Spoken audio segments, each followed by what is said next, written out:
তোমাদের বাংলা ব্যাকরণের দেখো যে অষ্টম শ্রেণীর বাংলা ব্যাকরণ। তো এই বাংলা ব্যাকরণের পরিচ্ছেদ ৩, সেখানে রয়েছে সন্ধি। এই সন্ধি নিয়ে আমরা আজকে আলোচনা করব। প্রথমে আমরা দেখে নেই যে আসলে সন্ধি শব্দের অর্থ কি। সন্ধি শব্দের অর্থ হচ্ছে মিলন। কিসের মিলন? পরে বলা হচ্ছে যে সন্নিহিত দুটো ধ্বনির মিলনকে বলে সন্ধি। সন্নিহিত সন্নিহিত শব্দের অর্থ হলো কাছাকাছি, একদম পাশাপাশি অবস্থিত, কাছাকাছি অবস্থিত দুটো ধ্বনির মিলন। এখানে কিন্তু কোনো বর্ণের মিলন হচ্ছে না, দুটো ধ্বনির মিলনকে সন্ধি বলছে। যেমন দেখো, একটু লক্ষ্য করি আমরা যে পরীক্ষা একটা শব্দ। তো এই শব্দটি দুটো শব্দ যোগে গঠিত হয়েছে। প্রথম শব্দ হচ্ছে পরি এবং দ্বিতীয় শব্দ হচ্ছে ইক্ষা। এই পরি এবং ইক্ষা এই দুটো শব্দের দুটো ধ্বনি, অর্থাৎ পরি শব্দের শেষ ধ্বনি হ্রস্ব ই, ইক্ষা শব্দের প্রথম ধ্বনি হলো দীর্ঘ ই। এই দুটো ধ্বনি মিলে একটি ধ্বনিতে পরিণত হয়েছে দীর্ঘ ই ধ্বনি, অর্থাৎ পরীক্ষা। দীর্ঘ ই অর্থাৎ এটা দীর্ঘ ই কার হিসাবে ব্যবহৃত হয়েছে।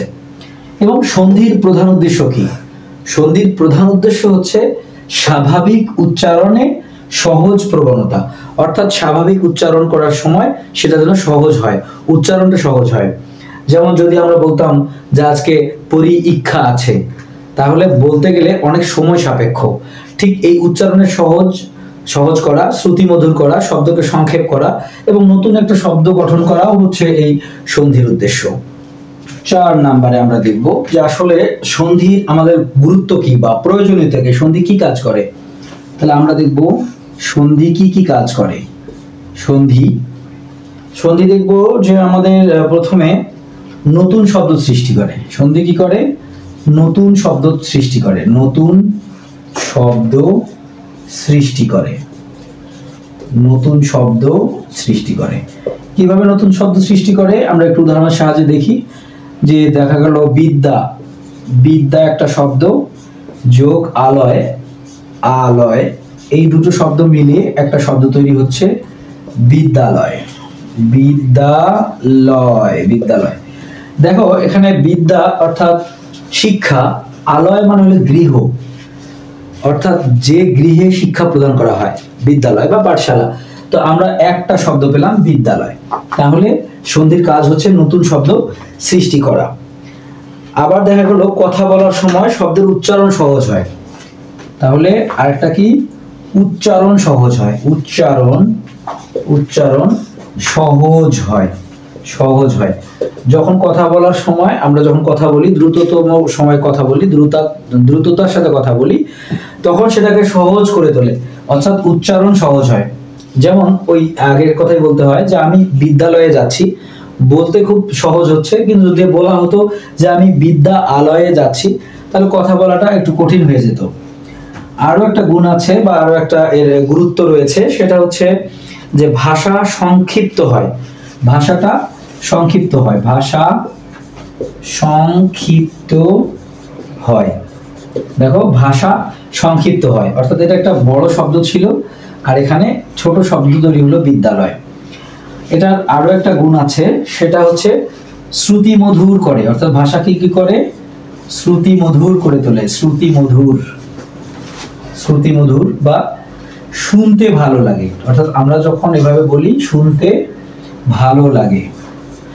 যেমন শুভেচ্ছা কথাটা যদি আমরা বলি, শুভেচ্ছা, এটা দেখা গেল সন্ধি না হলে কি হতো? শুভ ইচ্ছা। শুনতে অতটা ভালো লাগতো না, কিন্তু যখন সন্ধি করার ফলে শুভ যোগ ইচ্ছা সমান শুভেচ্ছা, তখন শুনতে ভালো লাগছে। তাহলে দেখলাম আমরা যে সন্ধির প্রয়োজনীয়তা বা গুরুত্বটা কি, সন্ধি কি কি কাজ করে। ঠিক আছে, এবার আমরা দেখব সন্ধিতে কয় ধরনের, অর্থাৎ ধ্বনির। আমরা দেখি যে সন্ধি যে আছে, এই সন্ধিতে ধ্বনির, বারবার বলছি যে এখানে ধ্বনি কথাটা হবে, বর্ণ হবে না, আমরা ধ্বনি নিয়ে কাজ করছি। সন্ধিতে ধ্বনির মিলন হয়। আমরা যদি বলি যে সন্ধিতে ধ্বনির মিলন হয় 4 ধরনের, অর্থাৎ 4 ধরনের মিলন ঘটে এখানে। আমরা একটু উদাহরণের সাহায্যে দেখব। প্রথমে বলা হচ্ছে যে উভয় ধ্বনি মিলে একটি ধ্বনি হয়। উভয় ধ্বনি মিলে একটি ধ্বনি হয়। তাহলে আমরা একটু দেখি, উভয়, অর্থাৎ দুটি ধ্বনি, উভয় বলতে দুটি, উভয় ধ্বনি মিলে একটি ধ্বনি হয়, একটি ধ্বনি হয়। আমরা দেখি যে উভয় ধ্বনি মিলে একটি ধ্বনি হয়, যেমন সোনা যোগ আলী, সোনালী।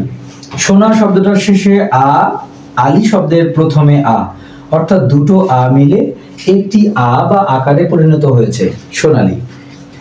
আবার যদি দেখি আমরা একটি ধ্বনি বদলে যায়, একটি ধ্বনি বদলে যায়, তাহলে কি? তারপর আমরা যদি দেখি 3 নম্বরে একটি ধ্বনি লোপ পায়, অর্থাৎ একটি ধ্বনি লোপ পায়, অর্থাৎ দুটো ধ্বনি থাকার ফলে একটা ধ্বনি লোপ পায়, হারিয়ে যায়, একটা ধ্বনি থাকে না। ঠিক একই কথা যে দেখা গেল, উদাহরণগুলো তো খেয়াল করলে দেখা যাবে যে একটি ধ্বনি থাকছে না, একটি ধ্বনি প্রাধান্য পাচ্ছে। আবার আমরা যদি দেখি উভয় ধ্বনির বদলে নতুন ধ্বনি সৃষ্টি করে, অর্থাৎ ধ্বনি একটাও থাকে না, উভয় ধ্বনি, এই যে উভয় ধ্বনি, এই উভয় ধ্বনির বদলে কি করে? নতুন ধ্বনির সৃষ্টি হয়, উভয় ধ্বনির বদলে নতুন ধ্বনির সৃষ্টি হয়, ওকে।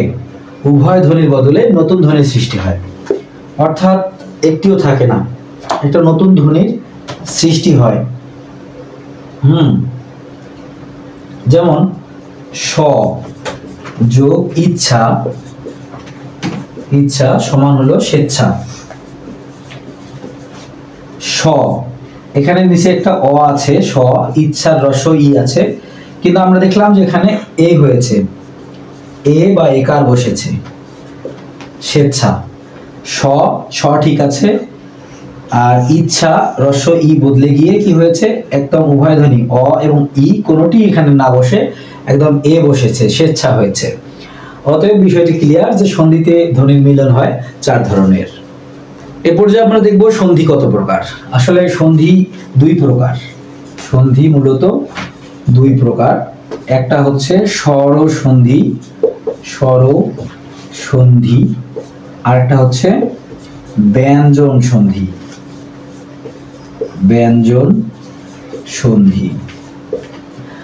এখানে দেখা গেল স্বরসন্ধি এবং ব্যঞ্জন সন্ধি, এছাড়াও একটি সন্ধি আছে যেটির নাম হচ্ছে বিসর্গ সন্ধি। যেহেতু বিসর্গ ব্যঞ্জন ধ্বনির বা ব্যঞ্জন বর্ণের একটি অংশ, সেক্ষেত্রে বিসর্গ সন্ধি নামে আমরা আলাদা ক্লাসিফিকেশন করছি না, আমরা বলছি স্বরসন্ধি এবং ব্যঞ্জন সন্ধি। স্বরসন্ধি এবং ব্যঞ্জন সন্ধি এই 2 প্রকারের সন্ধি ব্যাকরণে রয়েছে। তো বন্ধুরা, আজকে এ পর্যন্তই প্রথম পার্টে। দ্বিতীয় পার্টে স্বরসন্ধি, ব্যঞ্জন সন্ধি, তারপরে তৎসম সন্ধি, এই সন্ধির প্রকারভেদ এবং সন্ধি বিচ্ছেদগুলো দেখানো হবে।